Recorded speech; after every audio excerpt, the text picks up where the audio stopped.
मेहनत का पाया कभी अल्प नहीं होता, जो अधूरा रह जाए कभी संकल्प नहीं होता। आलस को रखना खुद से दूर, क्योंकि जीत का और कोई विकल्प नहीं होता। जय हिंद साथियों। आज के क्लास में आप लोग देखेंगे सिंधु घाटी सभ्यता, जो कि परीक्षा के दृष्टिकोण से काफ़ी महत्वपूर्ण है। अति महत्वपूर्ण है कि यहाँ से आपको 2 या 3 प्रश्न प्रत्येक एग्जाम में देखने को मिल जाता होगा। हड़प्पा सभ्यता बहुत ही महत्वपूर्ण सिलेबस है प्रत्येक एग्जाम का, चाहे वह एसएससी जीडी हो या बिहार पुलिस हो, बिहार दरोगा हो, रेलवे हो, एसएससी हो, कहीं भी बीपीएससी हो या फिर यूपीएससी हो, सभी का सिलेबस यहाँ से 1-2 प्रश्न पूछते हैं। अभी आपको स्क्रीन पे मैं दिखा रहा हूँ कि सिंधु घाटी सभ्यता का स्थल, नदी और उसके खोजकर्ता और एसपी। इसके साथ साथ मैं आपको एक एक टॉपिक भी विस्तार से बताता जाऊँगा, एक एक कॉन्सेप्ट क्लियर करते जाऊँगा। आप वीडियो को बिना भगाए हुए ध्यान से देखेंगे।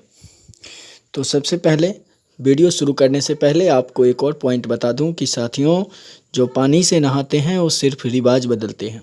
जो पानी से नहाते हैं वो सिर्फ रिवाज बदलते हैं, और जो पसीनों से नहाते हैं वही इतिहास बदलते हैं। तो चलिए साथियों, शुरू करते हैं वीडियो को।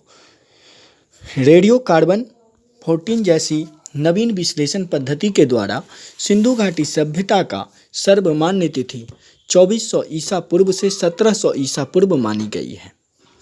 सिंधु घाटी सभ्यता एक कांस्ययुगीन सभ्यता थी, जो एक नगरीय सभ्यता थी। इस सभ्यता को नगरीय सभ्यता इसलिए कहा गया क्योंकि इस समय जो मकान बने होते थे वह ईंटों के बने होते थे, और उसमें नाले का भी प्रबंध हुआ करता था। इसलिए सिंधु घाटी सभ्यता को नगरीय सभ्यता की संज्ञा दी गई, और इसके 6 प्रमुख नगर हैं जिनके नाम आपको स्क्रीन पे दिख रही है। इतना ही नहीं, सिंधु घाटी सभ्यता में बहुत सारे चीज़ों का खोज हुआ, जैसे कि कपास का खोज ये प्रथम सिंधु घाटी सभ्यता ने में ही हुआ था। इसके बाद उनका मुख्य फसल था गेहूं और जौ था। सैंधववासी मिठास के लिए शहद का प्रयोग करते थे। मिट्टी से बने हल का साक्ष्य भी बनावली से मिला है। रंगपुरा एवं लोथल से चावल के दाने भी मिले हैं, जिनसे धान की खेती का होने का प्रमाण मिलता है, और चावल के प्रथम साक्ष्य लोथल से प्राप्त हुआ है। सिंधु सभ्यता के लोगों ने नगरों तथा घरों के विन्यास के लिए ग्रिड पद्धति अपनाई थी, जो परीक्षा में बराबर पूछता है। कौन सी पद्धति थी? ग्रिड पद्धति थी। मोहनजोदारो से नर्तकी की एक कांस्य मूर्ति मिली है। हड़प्पा की मोहरों पर सबसे अधिक श्रृंगारी पशु का आकलन मिलता है। मानके बनाने की कारखाने लोथल एवं चुनहोदो से मिला है। मोहनजोदारो से प्राप्त एक शिल्प पर 3 मुख वाले देवता पशुपतिनाथ की मूर्ति मिली है। उनके चारों ओर हाथी, गेंदा, चीता एवं भैंसा विराजमान था। आपको इस प्रश्न में पूछेगा कि इनमें से कौन सा जानवर सिंधु घाटी से संबंधित नहीं है, तो जरा ध्यान से देखेंगे। वो लोग हाथी, गेंदा, चीता एवं भैंसा इससे परिचित थे। अग्निकुंड भी लोथल एवं कालीबंगा से प्राप्त हुआ। मोहनजोदारो से प्राप्त स्नानागार सैंधव सभ्यता की सबसे बड़ी इमारत थी।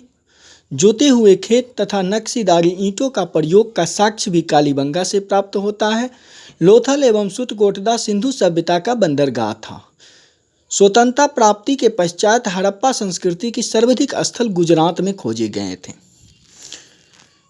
इसके बाद तौल की इकाई भी उस समय प्रचलित था, जिसका अनुपात 16 की अनुपात होती थी, 16 का अनुपात। सैंधव सभ्यता के लोग यातायात के लिए 2 पहिए एवं 4 पहिए वाली बैलगाड़ी या भैंसा गाड़ी का प्रयोग करते थे। सैंधव संभवतः हड़प्पा संस्कृति का शासन वर्णिक वर्गों के हाथों में था, और पिक्टन एवं हड़प्पा मोहनजोदारो को एक विस्तृत साम्राज्य की जुड़वा राजधानी थी। सिंधु सभ्यता के लोग धरती को उर्वरता की देवी मानकर उसकी पूजा करते थे। वृक्ष पूजा एवं शिव पूजा प्रचलन का साक्ष्य भी सिंधु घाटी सभ्यता से मिलता है। स्वस्तिक का चिन्ह संभवतः हड़प्पा सभ्यता की ही देन है। इस चिन्ह से सूर्य उपासना के अनुमान लगाया जाता है। सिंधु घाटी के नगरों में किसी भी मंदिर का अवशेष नहीं मिला है। सिंधु सभ्यता में मातृ देवी की उपासना सर्वाधिक प्रचलित थी। पशुओं में कुब्बर वाला सांड इस सभ्यता के लोगों के लिए विशेष पूजनीय था। फिर आगे देखते हैं इसमें कौन से शहर किस नदी के किनारे बसा था। तो इसके लिए सबसे पहले देखते हैं हड़प्पा। हड़प्पा जो था वह रावी नदी के तट पर बसा हुआ था, जिसकी खोजकर्ता दयाराम सहनी ने किया 1921 ईस्वी में। उसके बाद दूसरा है मोहनजोदारो, यह पाकिस्तान में था, पाकिस्तान में अभी है, पहले तो ही भारत में ही था पूरा। अगर उस समय देश आज़ादी से पहले तो दोनों एक ही था। तो मोहनजोदारो वर्तमान पाकिस्तान में, सिंधु नदी के किनारे, और उसके खोजकर्ता रखालदास बनर्जी 1922 ईस्वी में खोजा। फिर है कालीबंगा। कालीबंगा का शाब्दिक अर्थ होता है काले रंग की चूड़ियाँ। यह राजस्थान में था है, और इसका ये घग्गर नदी के किनारे, और बीवी लाल एवं बीके थापर ने इसका खोज किया 1953 में। फिर आगे बढ़ते हैं, देखते हैं चुनहुद्दो। चुनहुद्दो भी पाकिस्तान में सिंधु नदी के किनारे खोजा गया गोपाल मजूमदार के द्वारा 1931 ईस्वी में। लोथल। लोथल भोगवा नदी के किनारे, यह गुजरात में था। यहाँ से आप पर अभी जानकारी लिए हैं कि यहाँ से आपको दाने की भी, चावल के दाने तथा बंदरगाह का भी साक्ष्य लोथल से मिला है। भोगवा नदी के किनारे था। रंगनाथ राव 1955 से 62 में इसका खोज किया। फिर है रोपर। रोपर पंजाब में सतलज नदी के किनारे, यज्ञदत्त शर्मा ने इसका खोज किया 1953 से 56 तक चला। और एक प्रश्न कमेंट करके आपको बताना है कि हर्यक वंश की स्थापना किसने किया। हर्यक वंश की स्थापना किसने किया? ऑप्शन आपको दे देते हैं, उदयन, अजातशत्रु, बिंबिसार और बाबर। जो आपको सही लगे उसका जवाब कमेंट बॉक्स में ज़रूर दें।